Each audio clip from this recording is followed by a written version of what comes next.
Welcome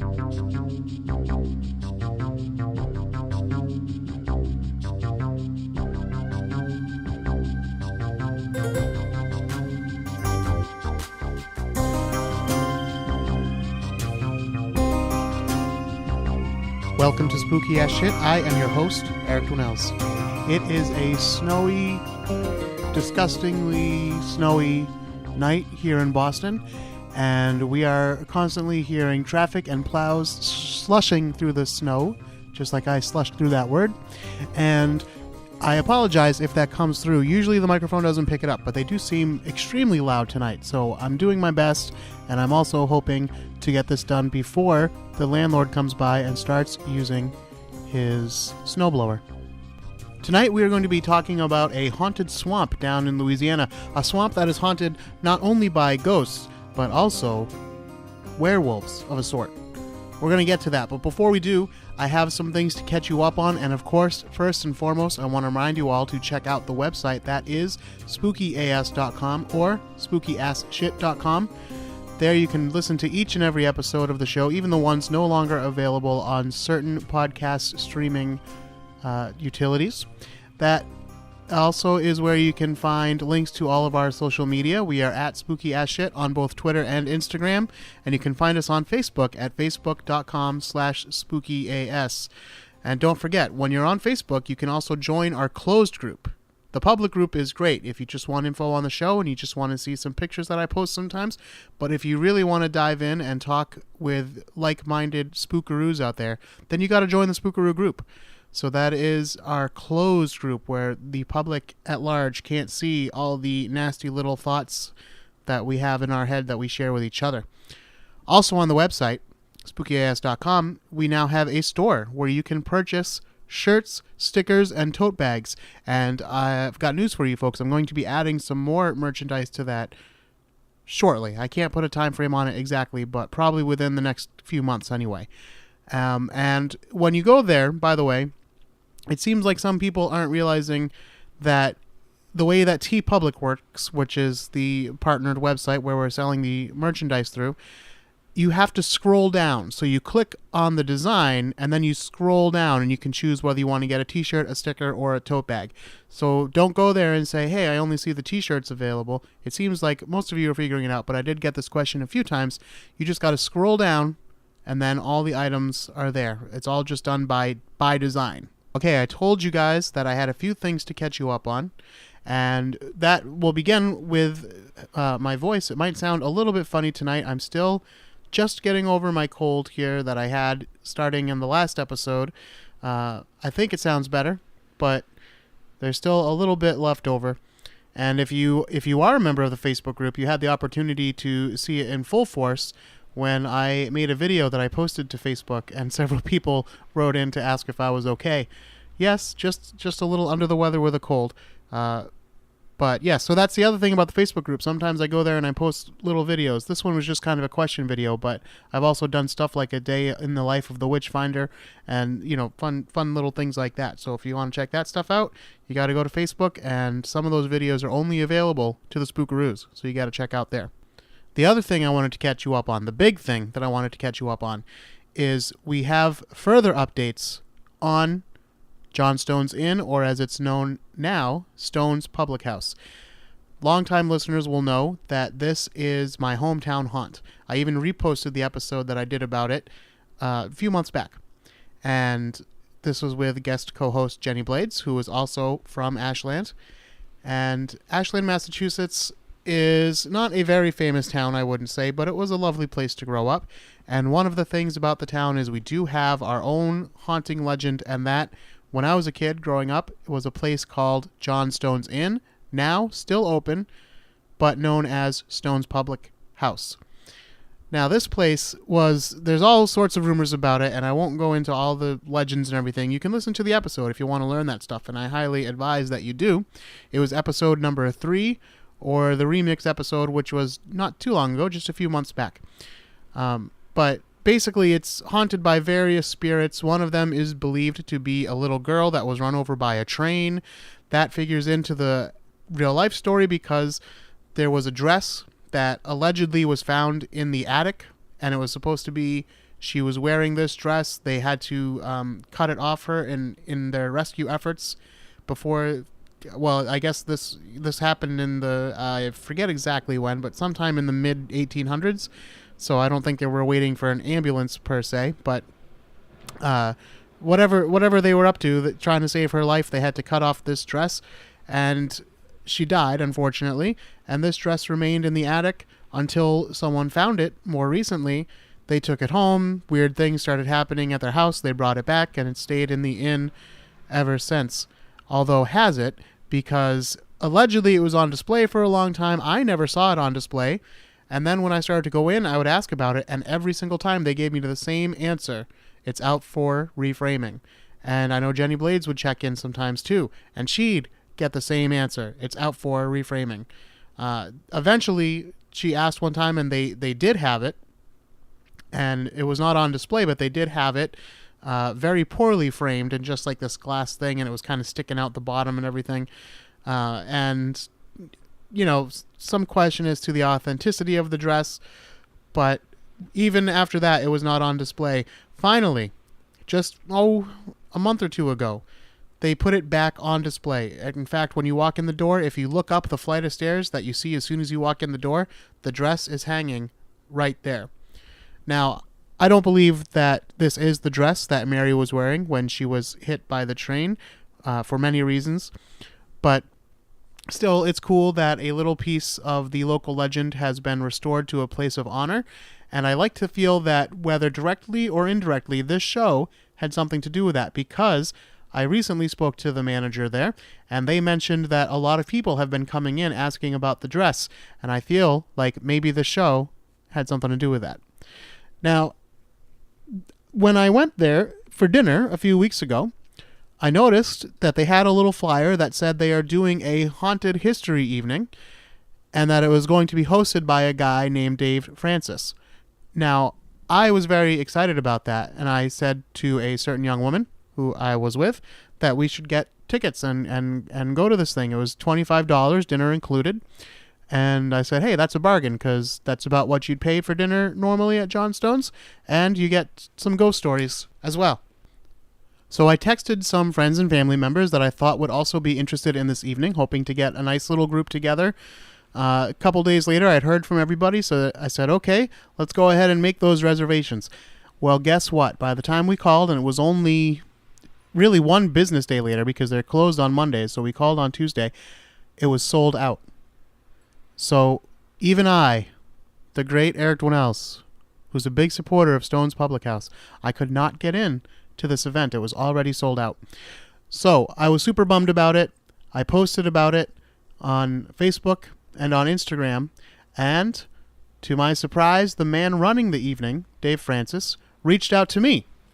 And we talked a little bit back and forth, and then he said, hey, you know what? I need to do kind of a dry run of the stories and everything. And how would you like to get together at Stone's? You and I, we can sit and chat. And if the manager's around, we can go poke around a little bit upstairs and see the rooms and talk about the hauntings and, you know, stuff that the public doesn't normally get to see. So, of course, I jumped at that chance, because that's something I've wanted to do ever since I was a little kid and I first started going to Johnstone's. So I'm happy to say that Dave and I did meet, we did talk, and we did check out some of the off-limit areas of Johnstone's Inn, thanks to the manager over there, whose name I believe is Andrea. I didn't catch her last name, sorry, but she was very kind, and on a very busy Friday night took some time to show us around a little bit. We did get to go upstairs. Now, as I've mentioned on previous episodes, and as you've heard me say right now, the place used to be called Johnstone's Inn because it used to be a hotel. Now it's just a restaurant. There's no inn part, and there hasn't been an inn involved in quite a long time. Even when it was called Johnstone's Inn, it was still just a bar and a restaurant when I was a kid. But in the olden days, it used to actually be an inn.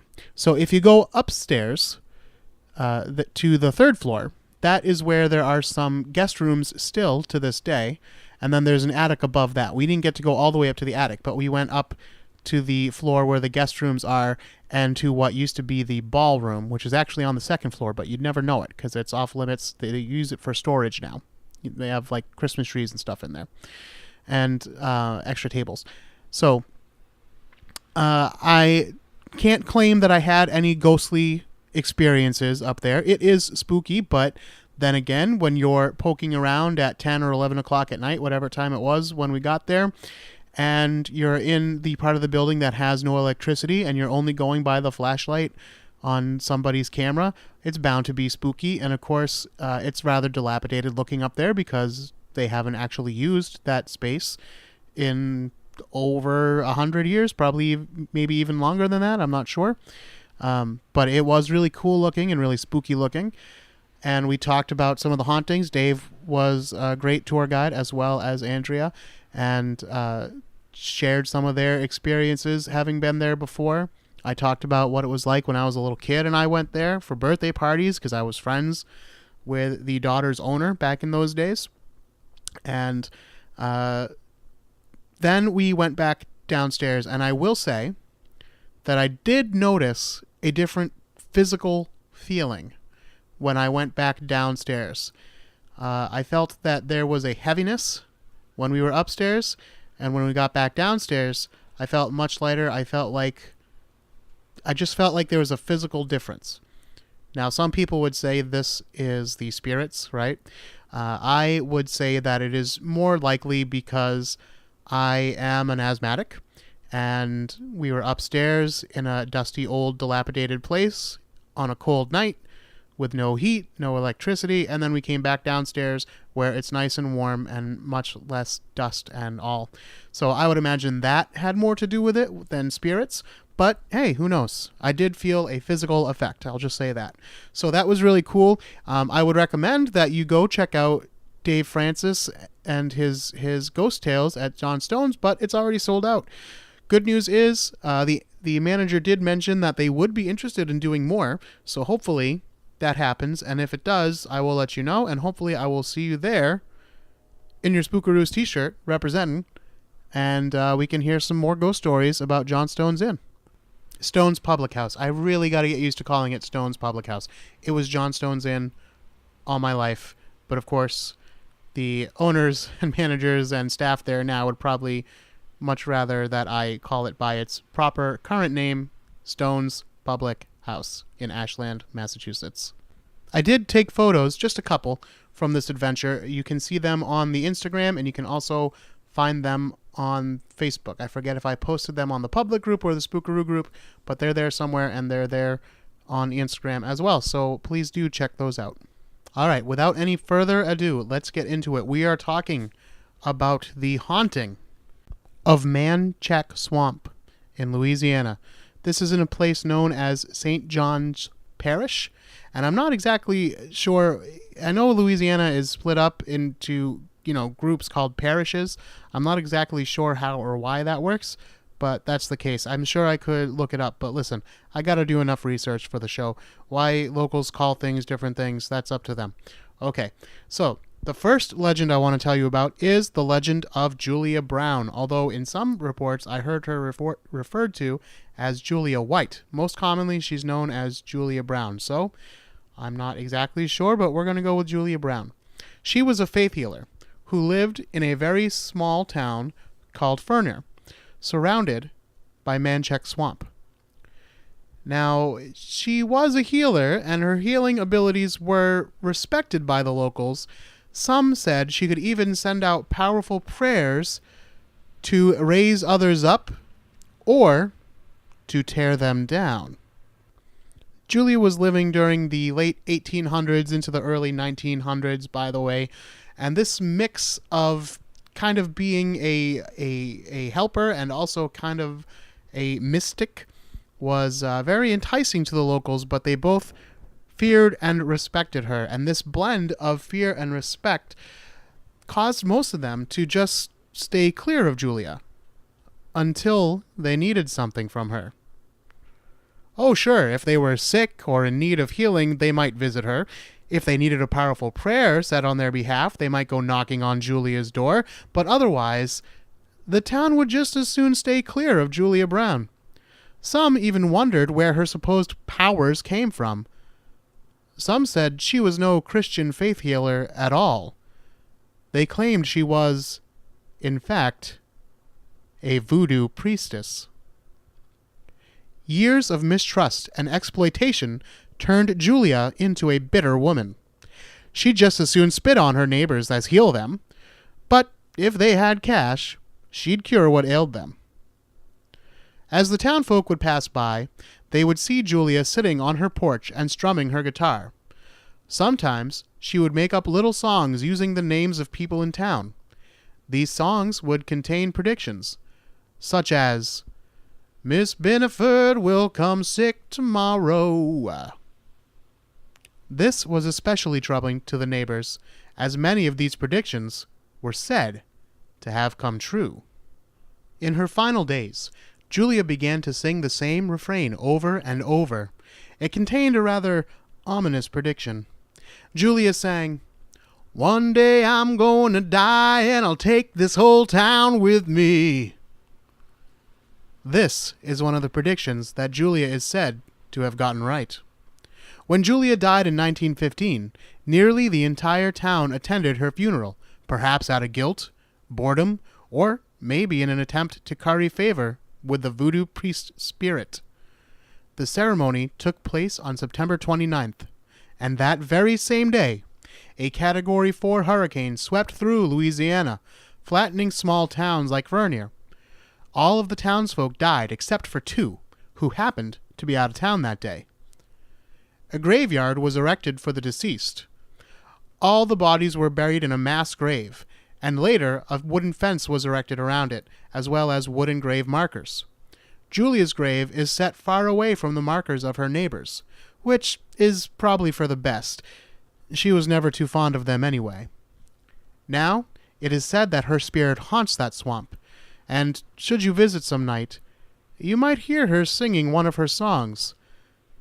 Just pray she doesn't sing a dire prediction dedicated to you.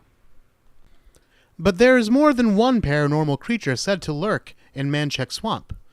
Legend says it is also the hunting grounds of the legendary rougarou, which is essentially a Cajan version of the werewolf. Tales of the rougarou vary wildly from storyteller to storyteller, but it is commonly described as being a hulking beast, standing about 10 feet tall, with a bipedal humanoid body covered in white fur and the head of a wolf, which has very prominent fangs and red eyes that are said to glow. Other tales say it is more decidedly ghostly or perhaps even a spectral apparition, which glows at night. Others claim that the rougarou can become immaterial, disappear at will, or shapeshift into other creatures, such as a were-pig, a were-cow, or a were-crane. Now, as I just said, tales of the rougarou vary from storyteller to storyteller, but the most common legend is that a being is transformed into a rougarou through a curse, basically. It's a human being who is cursed, and the curse must be transferred to another by drawing blood within 101 days. If you do not pass the curse on by the 101st day, the legend, well, it gets a little shaky there. Either you're cursed to remain a rougarou all your life, or you die on that day and then you are condemned to hell for being essentially a demon dog or whatever you might call it. To rid yourself of the curse, then, you must draw the blood of another within 101 days of receiving the curse yourself. Most stories claim that the rougarou would do this by viciously attacking someone, but other versions of the story say that there is no need to shed blood at all. According to these versions of the legend, all the rougarou needs to end the curse and pass it on was to look into another's eyes. Perhaps this is why locals have been known not to look outsiders in the eye. Perhaps this is why they don't take kindly to strangers around here. You never know who might just be a rougarou under the light of a full moon. Should you become a rougarou, fear not. There are some other bloodless alternatives to ending the curse. According to yet another version of the legend, the afflicted need only remain silent about the confrontation that turned them from regular human into shape-shifting rougarou for a whole year and 1 day.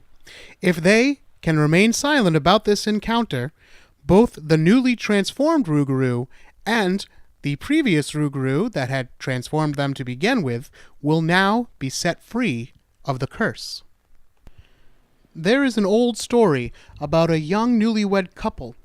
The wife is waiting for the husband at the edge of the swamp one night during a full moon. He worked out in the swamp for some reason, and she would wait for him on the shores of the swamp to come home. The woman is then confronted by a massive wolf-like creature, which locks its gaze on her for a moment before running off into the night. The woman knows all about the rougarou, and she knows that she has just been infected with the curse of the rougarou. She begins to lock herself in the shed every night of the full moon, a fact which goes unnoticed by her new husband because he himself often works so late into the night. After a year and 1 day has passed, the woman, who had not spoken about her late-night encounter with anyone, is cured and no longer transforms under the light of a full moon. Her husband asks if she ever waited for him by the edge of the swamp in the moonlight. The wife lies and says she hadn't.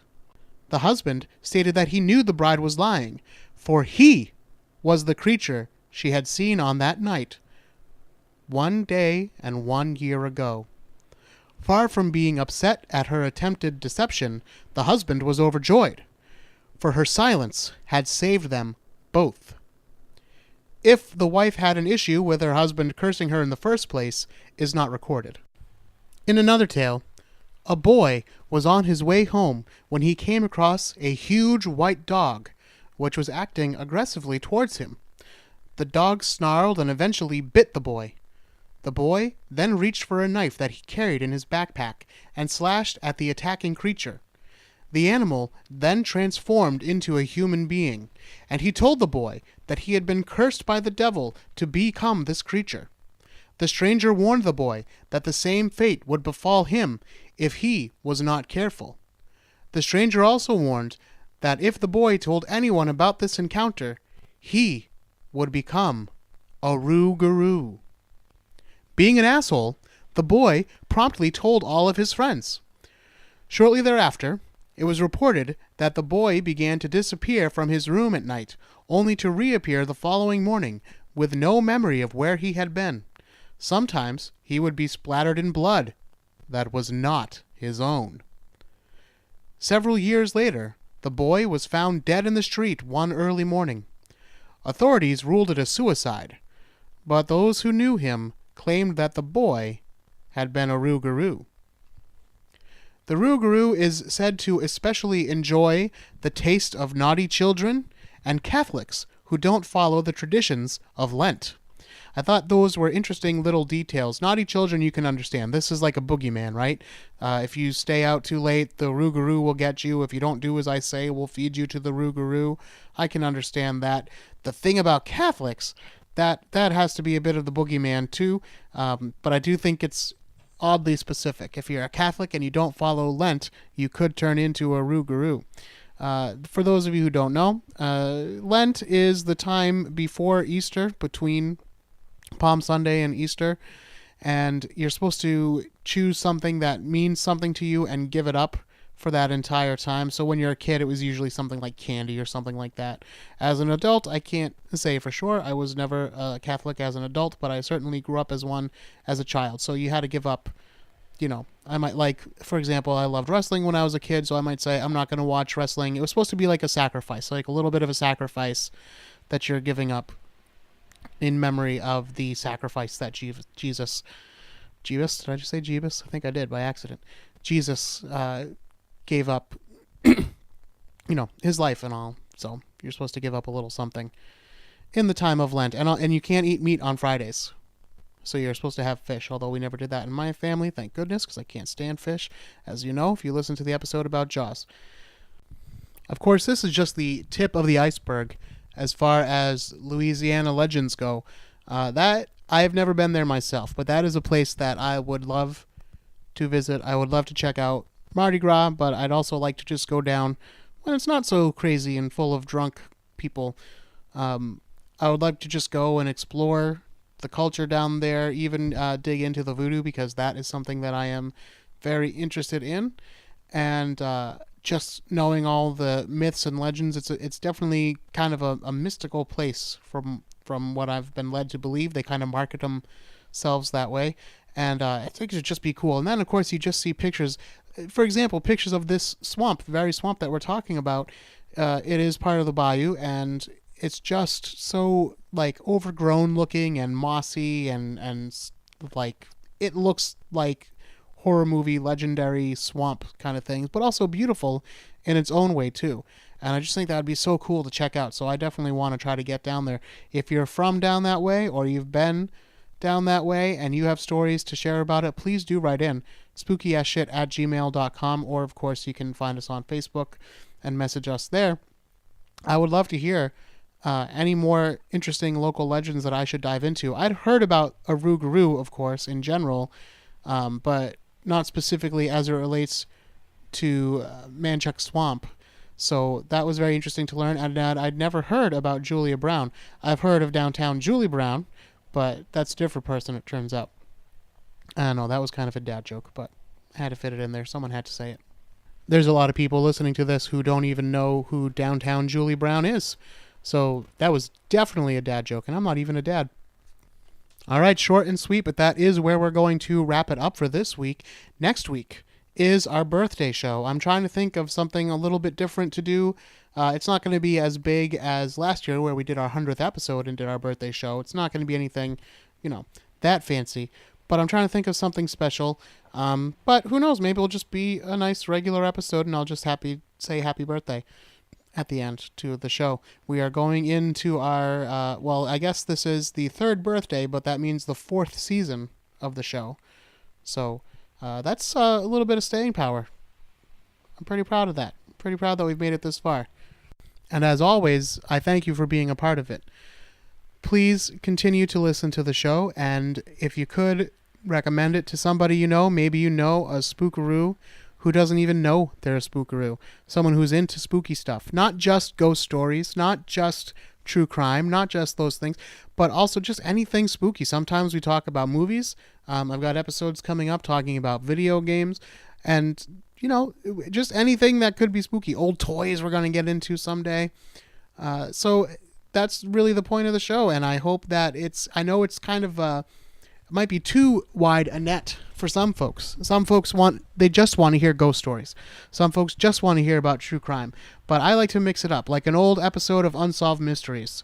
And someone mentioned that on one of the iTunes reviews, and I was like, yes, perfect. They understand.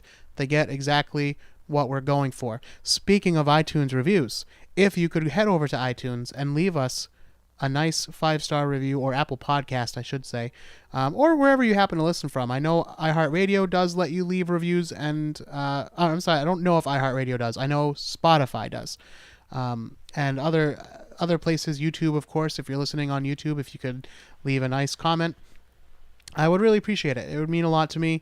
It really helps the show keep going, and most importantly, what it does is that makes it easier for other people to find.